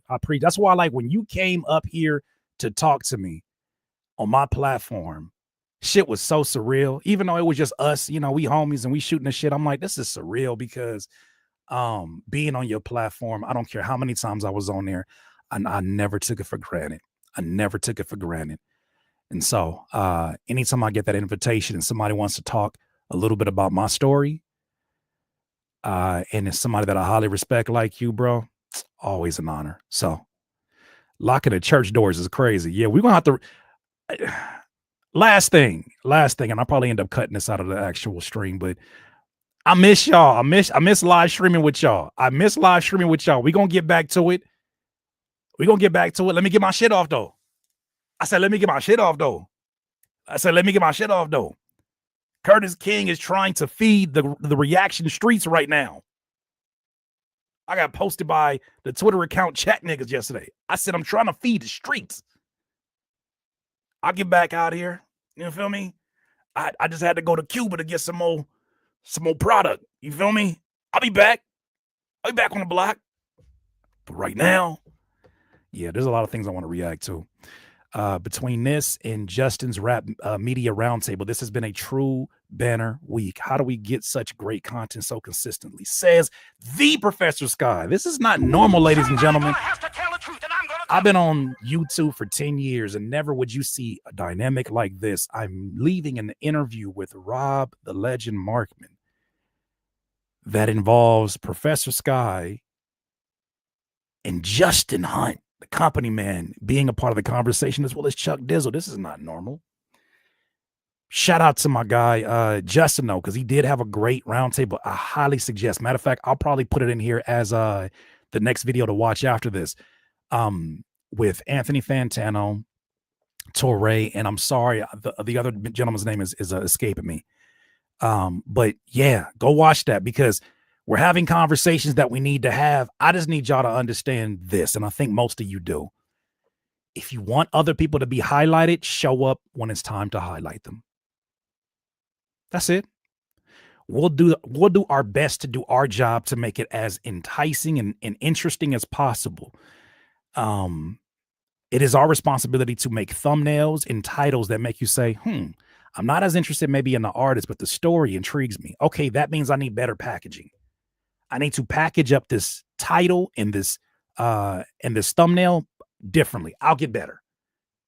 But at the same time, one thing I'm not going to stop doing is highlighting artists that I truly, truly believe in that are not people's first choice all the time because, you know, they're looking for, but, and shout out Debbie Dev. Debbie Dev is coming here on the 8th. And I sent the thumbnail to her representatives, and she caught wind of it, and she was like, are we like, not in a bad way, but she like, are we still talking about this battle? Because I said she co-signed Drake and Kendrick. I said, it ain't me, it's my audience. They know you, but they also need a little context sometimes. I'm trying to put the vitamin in the brown in Debbie. So yeah, she's one of the first radio personalities. Debbie Brown. Debbie Dev is what we know her as a personality in radio. But Debbie Brown is going to be an insane interview. If you remember, we did a video reacting to some of her thoughts about where Kendrick and Drake went during this battle. And so I want to get her insight, but also I want to talk about her book. Yeah. Chuck No. That name right there, that name rang a lot of bells, especially before she made her full on focus into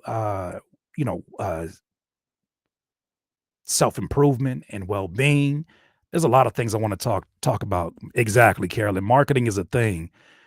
I just hope that them people that be complaining like, oh my God, you're talking about, thank you, Chuck. You talking about this again? Dog, this is part of what made you click to complain.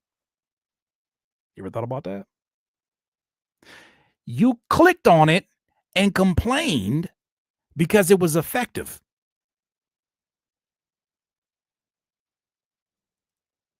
They don't want to talk about it. You clicked on it. Your opinion and my click-through rate is at odds.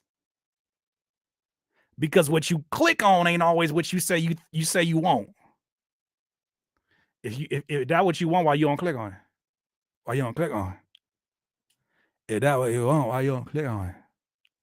If that what you want, why you don't click on it? If that's what you want, why you don't click on it then? Oh, okay. Yeah. So I'm gonna just stay focused. Gotta play the algorithm game. Yeah. And then also give people context. We're on the ground floor. Remember these times. We're on the ground floor of Curtis King Media. That is insane. But I'm inspired by his name is escaping me right now. What's my guy's name? That's what Rob was talking about. The audience shares a responsibility. Facts.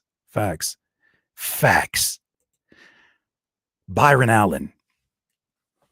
Byron Allen has different relationships with comedians, actors, pretty much anybody you could think of because of his relationships are strong. They're very strong.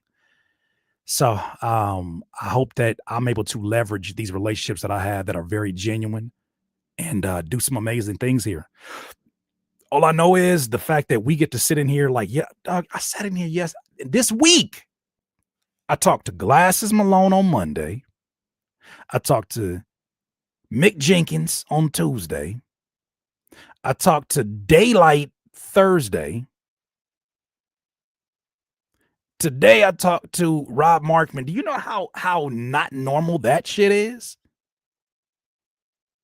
I don't take this for granted at all. So, and we just getting started. Yeah. Not so bad for a Z-lister.